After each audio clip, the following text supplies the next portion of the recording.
इसका first part already uploaded है। Second part में हम आगे चलते हैं। TCS के रेट्स में भी मेजर चेंजेस आया। ओवरसीज़ टूर पैकेजेस, अब पहले क्या होता था कि पब्लिक घूमने जा रही है, 7-8 करोड़ लोग घूमने जा रहे हैं, लेकिन जो रिटर्न फाइलिंग है या इनकम टैक्स पेड है वो ओनली 4-5 करोड़ लोग ही कर रहे हैं। तो ये देखने में आता था कि इतने अगर घूमने जा रहे हैं तो ये टैक्स पे क्यों नहीं कर रहे हैं। तो एक उससे बाउंड करने के लिए मैंडेटरी पहले 20% विदाउट पेन और 5% विथ पेन के साथ TCS रेट था, लेकिन अब 2% TCS रेट कर दिया गया है, क्योंकि कैश फ्लो ब्लॉक हो जाता था। अगर कोई 5 लाख का टूर है तो उस पर 1 लाख रुपए तो TCS ही हो जाता था, इसलिए उसे 2% कर दिया गया है।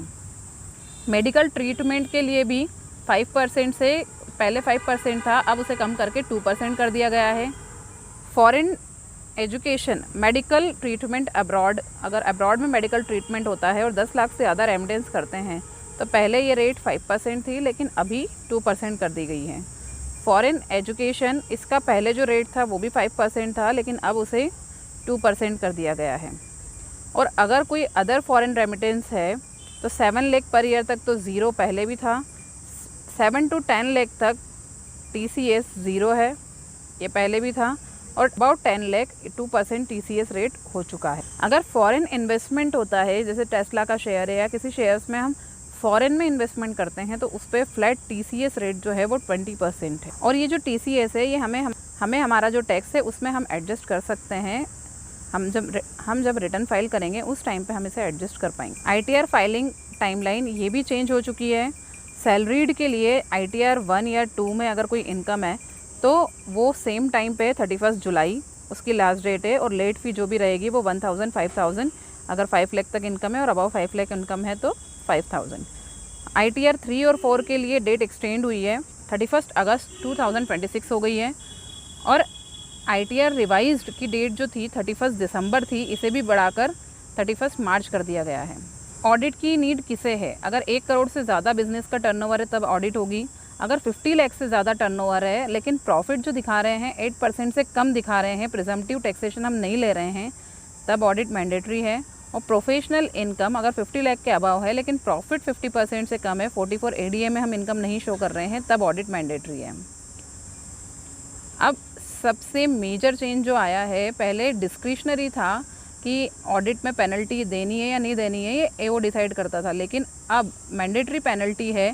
30 सितंबर तक अगर ऑडिट फाइल हो गई तो पेनल्टी ज़ीरो, अदरवाइज आफ्टर 30 सितंबर 30 डेज तक penalty 75,000 and after 30 days 1,50,000 flat penalty, mandatory penalty applicable हो चुकी है। इसलिए प्रॉपर बुक्स ऑफ अकाउंट्स बनाइए और ऑडिट क्वालिफाइड CA से करवाइए। अपडेटेड ITR स्कीम, पहले 2 ईयर्स तक ही हम अपडेटेड ITR फाइल कर पाते थे, लेकिन अब 4 ईयर तक हम अपडेटेड ITR फाइल कर पाएंगे।